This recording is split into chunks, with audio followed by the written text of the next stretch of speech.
quantitative research method as sometimes, right?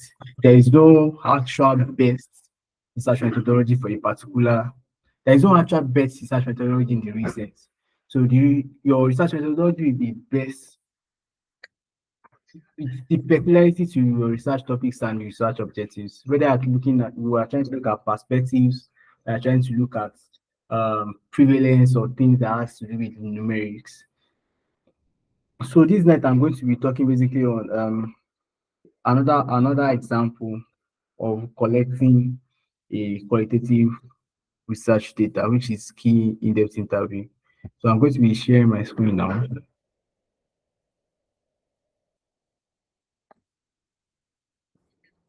All right.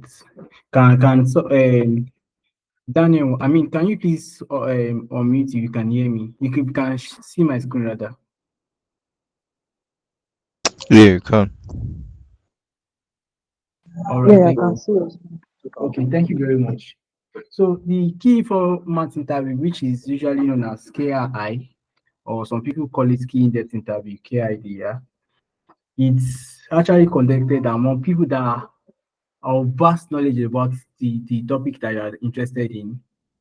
For example, say you are looking at utilization of um sexual reproductive health services in primary health centers in Osun State. Let's say you are looking at something like that. So you might want to involve um, people or the maybe the permanent secretary as regards things that has to do with health, somebody of important figure that is directly working on or working with the primary healthcare centers. I want to look at matrons controlling primary health centers. I want to look at the chief public health officers controlling those places and all of these are people that you know that they are actually very knowledgeable about um sexual reproductive health services, right? So these are a set of people that are going to bring together and are going to be asking them questions pertaining to your research topic. So there are people that they will give you quality information. You can really get raw and quality data from them. So to say that, yeah, I actually know that everyone on this call are actually medical students. At some point, you are going to be doing rural posting and all of that. And one of those things that are going to be doing is community diagnosis. You might actually be given the task to go to a particular community to identify um, probably their perception about certain um, health conditions. We want to find out whether we want to find out misconceptions about certain things and all of that. A qualitative research methodology will actually be the best way to go, and most especially using a key informant interview, right? So just like I brightly said, there are people that you can really their perception is actually very, very peculiar because they can give you quality information and all of those things. So how do we conduct this key in-depth interview? I'm sorry if it looks like I'm rushing. I just want to be I just want us to actually finish this today because I don't want my laptop to go. But I'm definitely sure that I'm going to get value out of this. So how is the KII conducted? You know, aside as opposed to the focus group discussion, I said you need at least 6 to 10 people for the focus group discussion. So let's see how to conduct key in-depth interview now. Just like the same way, similar, very similar to the focus group discussion, you need a guide. And what does the guide help you do? It help you, organize the questions are going to be answering your research questions. The questions that are going to be answering your research objectives per se.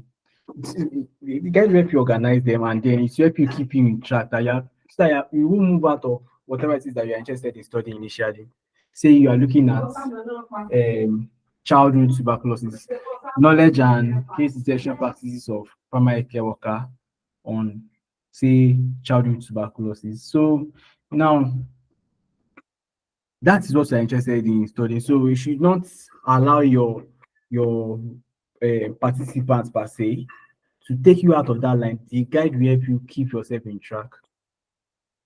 So just the same way like focus group discussion, you have to pick a date and time that is going to be convenient for both you and the participants. You don't want to pick a day that the participants will not be available, and you not want to pick a day that the participants will be available and you not be. Don't forget that this set of people that you are going to be involving in a key in-depth interview or a key informant interview, they are people of, let me call them people of high value, because say you are taking the head of a community, you are taking the obas from some certain community, it takes a lot of effort to actually bring these people together. So you want it to make to what's why, right? You don't want to waste their time. You don't want your time to be wasted as well.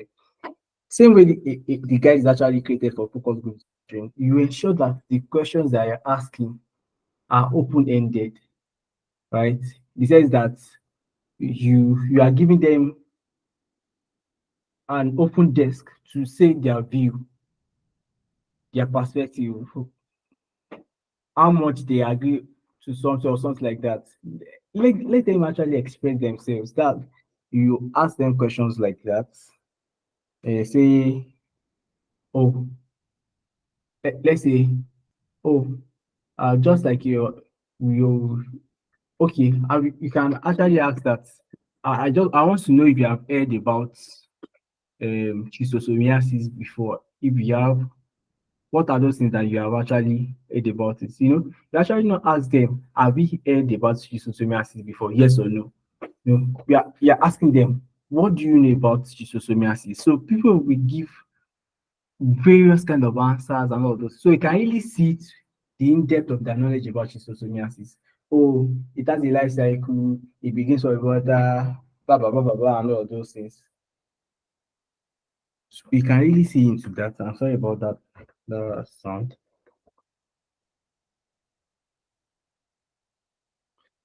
So what are the advantages of a key in-depth interview? Very similar to focus group discussion too. It helps you provide quality data as regards your topic of interest. In fact, you can easily see you can easily actually see into what is really causing. Let's say you are looking, oh my goodness, my battery is low. You are looking at what is really causing. Let's say you have established that, oh, okay, they actually have poor attitude towards um or they actually have poor utilization rates of tertiary reproductive health services. So what are those things that actually associated to this poor utilization rate? So you want to really see to the depth of it. So it also offers opportunities for the informant to express their own worldview. Don't forget, okay, probably when I'm talking about the demerits. So just like the focus group discussion too, it's to make accurate interventions, right? So examples of those people that can actually involve in your key informant interview. Now this one is based on a study that has to do with HIV and AIDS. So you see that leader they have leader of people living with HIV with AIDS support group. For example, in Osun State, they have a group called they have a clinic called Hope Clinic. This is where people who are living with HIV come together to get treated, get supported, and all of those things. So they have a leader, they have somebody that they all answer to, like that serves probably as an intermediary between them and some of the healthcare workers and all of that. They have a leader. You might want to pick a leader and ask them, oh, why do you think people are actually defaulting the HIV treatment? President of NALD, youth leaders, coordinators of ARV clinic, and some others, right? So what are the demerits of key in-depth interview? Don't forget that when you're asking people questions, especially when you think somebody will actually have, knowledge about your question, it's what you actually believe, what is expected. But sometimes it's not usually like that. some of these people that are occupying these offices, they actually don't have the idea of what they are doing, especially in a country like ours, where somebody knows somebody that knows somebody, and then their uncle is putting them in a seat. So you might not be getting clear information as you are supposed to, or oh, sorry, please hold on for a sec. I'm coming, please. I need to. Okay. So there are some instances where the response that are going to be given are going to be very, very subjective. So imagine that I'm given the task to hold a particular um, office. I wouldn't want people to see the normally for everybody. Oh, you are expected to hold an office. You want people to see good results. So let's say somebody is now coming and they're asking you questions see about why you think the organization is not working out all of those things. So you look for ways to actually, patch and all of those things. And then might actually not full data and quality data in that manner. It also usually takes too long to complete in the sense that before writing letters to them, before you get them to talk because they have things doing and all that, it takes a very long time to actually conduct.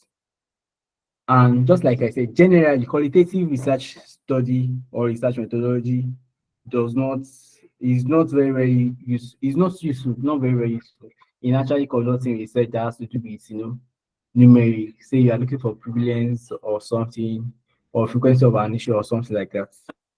That's a disadvantage to key information interview as well. And then this last part says it does not measure actual but reported behavior. So you know there is this I don't know, I've forgotten. There are some things that you see that is wrong in a person. That there are things that the person actually feels are actually wrong, and all of those things. It also happens in this kind of scenario too.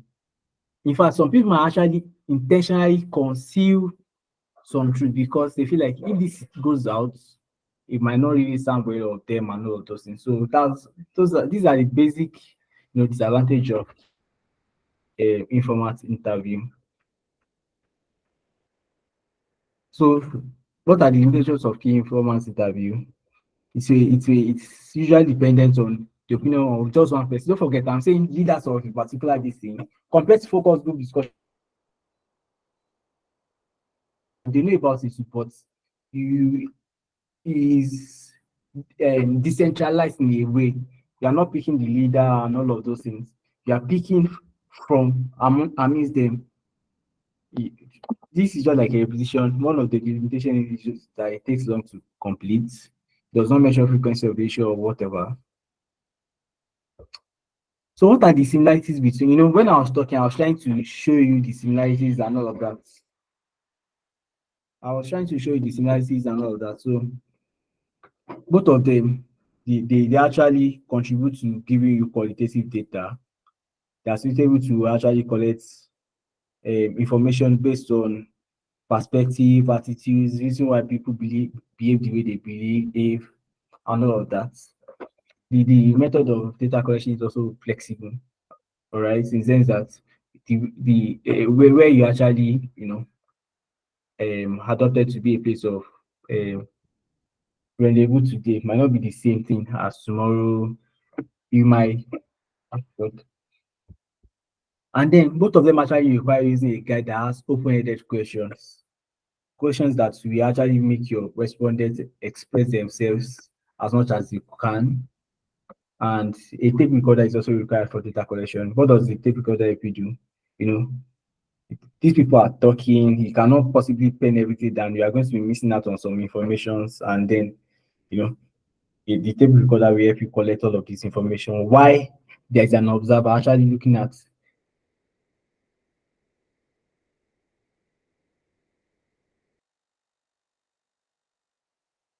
I told you in the last class, I said their body languages also communicate a lot of things together with what they are saying. So what are the basic differences? I said you need a minimum of 6 to 10 people. Once you have more than that, right? Once you have more than 10, it will be difficult for you to organize and all of that. Usually, it's usually said that it should be at least six because you know normally the lessons that are getting are going to be subjective. So now, if you are not taking six, is considered to be a very very good sample to actually make inference based on qualitative, research study. And for the key index interview or key informal interview, at least you need a minimum of two persons to carry out a key informers interview. So these are examples of questions that you can have in your guide when you are carrying out a qualitative research study. Let's say you are looking at this first question is looking at um, something about mental illness. Reasons, I told you that it will help you explore the reason behind why people behave the way they behave. For example, the first question is saying why health workers stigmatize patients with mental illness. Of course, now it has been established that there's stigmatization and discrimination by the healthcare workers towards mental people living with mental illness. So why do they stigmatize them? We want to know that people will give their various answers, not you giving things that you think can cause it. That's what you think. There may be other things. So you allow them express themselves and all of that. So this second question is saying why people living with HIV and AIDS do not access ARV treatment offered in a particular site. So you want to know why. These are questions that are actually checking why people behave the way they behave. Why women do not leave partners who abuse them?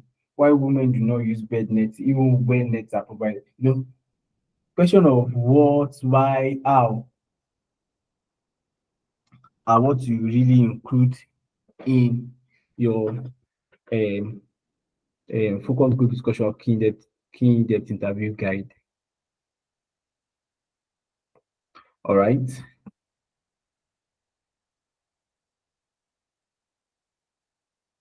So I have made mention of this. These are just okay. So there's a slight difference between key informal interview and key in-depth interview.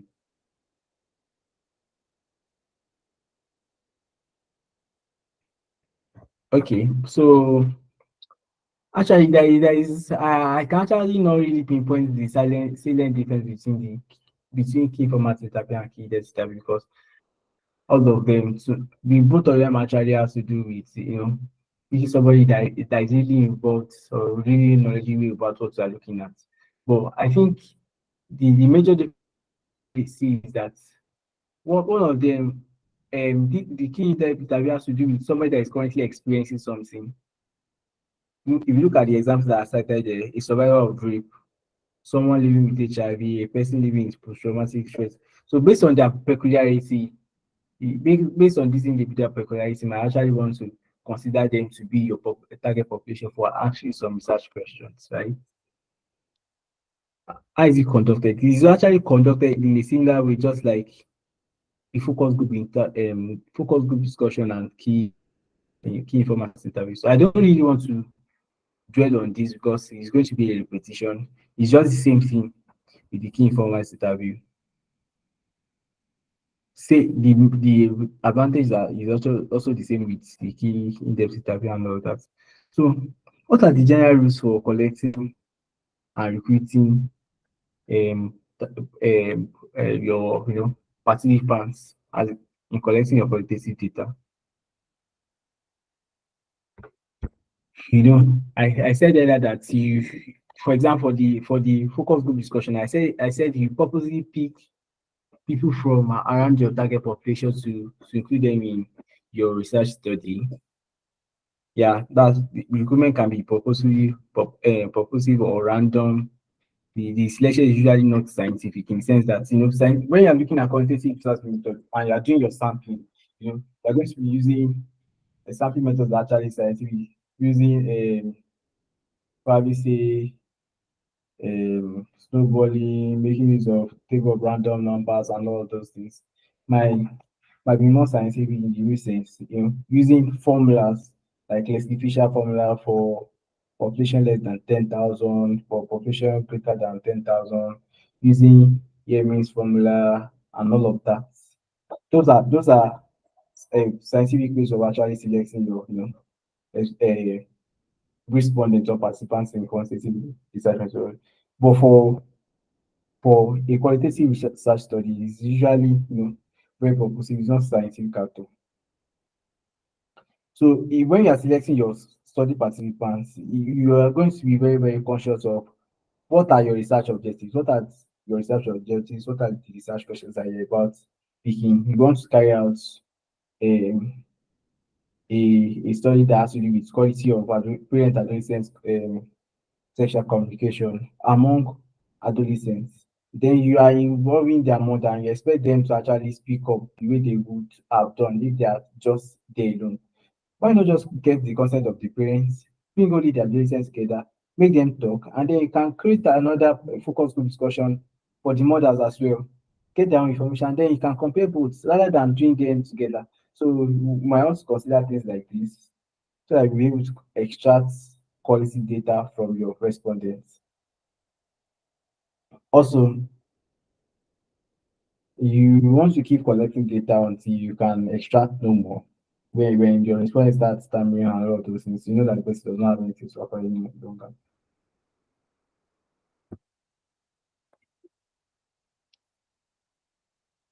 So what are those things that you need to put in place to ensure that you keep your data well and then it's not missing? When we were talking about quantitative data, I told you about numbering questionnaire and all of that, you know, so that it can help you with your data integrity, your data cleaning and data integrity. So how do you ensure data integrity too for qualitative data? And I said when you're transcribing your data, ensure that you transcribe everything, not leaving anything out.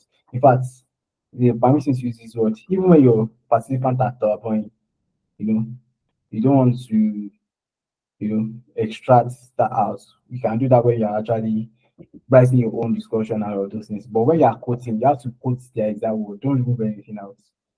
So when you are collecting data, you are going to be collecting from probably several locations and all of that. So you can add labels to it.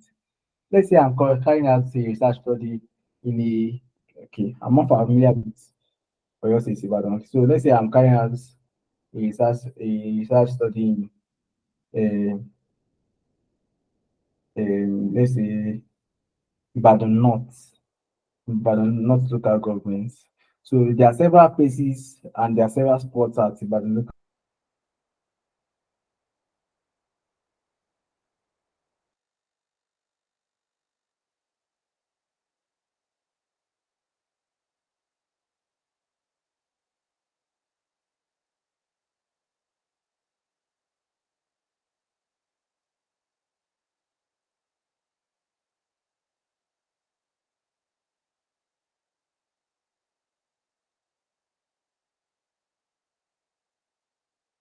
You actually get is basically dependent on the thematic analysis that you have done. When the next tutor, if it's not going to be me, next tutor is probably going to be more practical about how these things actually carry out, thematic analysis, meta analysis, and all those things I've been mentioning so far. So you don't want to leave the reading to just yourself alone. Give it to several persons to read. Give it to probably somebody that is not even there, or someone that is not even part of the data collection team to read. Blindly, he does not know who has collected data and all of those things, but the person is knowledgeable about what they're talking. To read and listen to the audio tapes that I have collected to ensure that everything is actually collected verbatim. And then you can use there are several softwares out there that you can actually use for um, your qualitative analysis. Softwares like Atlas CI, Indigo. Forgive me of the spelling of that. It's actually so these are the two basic or two major qualitative analysis software are actually more readily available. I don't want to call it an open source software, but Invivo is strictly paid except you get a cracked um, version of it.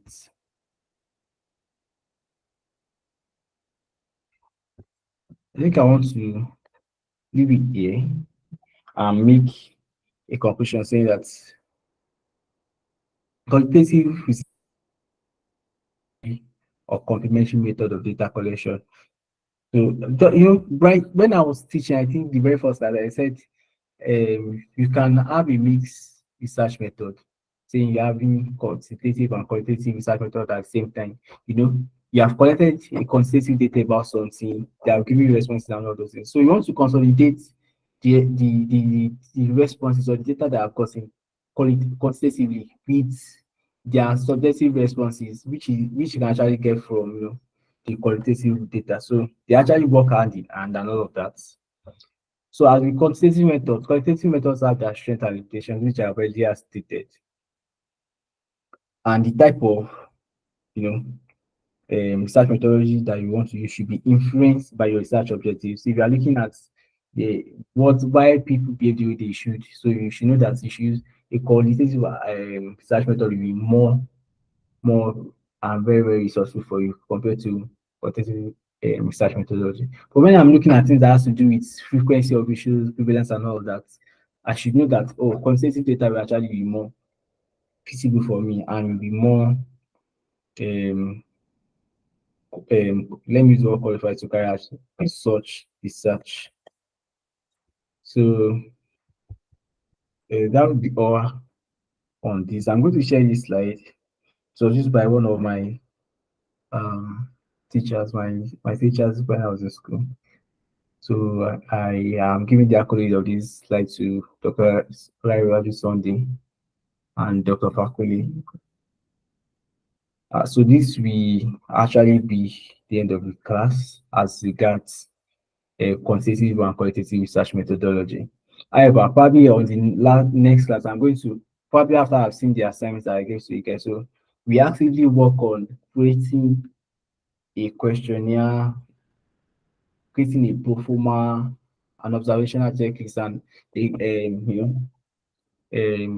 qualitative research guides for focus group discussion and key informat interview, so that you guys can really, you know, get more of it rather than just this talk and all of that. So when we actively do it together, I believe you're actually going to understand better. So thank you very much for listening. I'm not sure whether I was caught up at any point, but I hope you did get value. Well, thank you so very much, Mr. Stephen. I'm sure you were not cut off at any point. I'm sure the rest they learned a lot. Oh, okay, so assignment. I made the request for it to be like the deadline to be postponed. It has to be possible.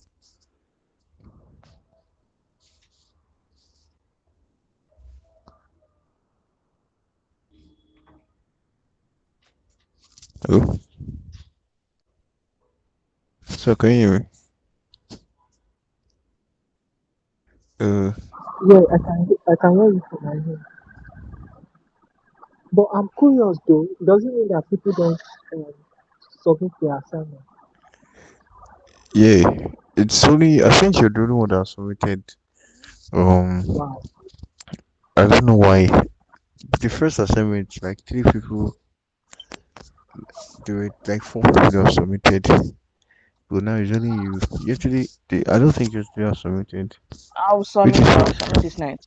oh, alright, I've been alright. busy with in courses. I'll submit this night. Yeah. I hope you've been alright because I heard they cancelled one of.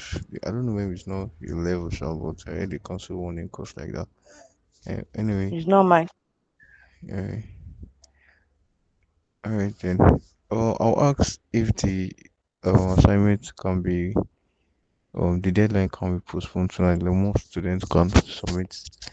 Our next class should be on Wednesday. Do on Wednesday, same time on Wednesday, then after Wednesday, Friday, and after Friday, Saturday, so that we can like move fast with. So after Friday, Sunday, so we can move fast with the whole process. Alright then, you guys to you guys can Please, end. I want to ask, Oh, okay. on Yeah. the first assignment that we did, we didn't receive Oh yes. uh, any This feedback is also. Moses. Mr. Moses has not yet graded it. I will let him know, sure. I'll let him know. Don't worry, you see the whole scores eventually. And the offer by Mr. Moses is still very much on. So Uh, yeah, then I he has just been want to say that it's not only about, although the score is also very important, then yeah. also if there will be some form of correction, Oh so that yes, we the can, real it can also be a learning process for us. def definitely, definitely. Thank you very much for that question. There will be corrections, definitely. Alright then. You guys can end the call now. The recording of this class will be sent, so you can always watch it later on. Have a good night rest. Okay, thank you. Good night. Yeah.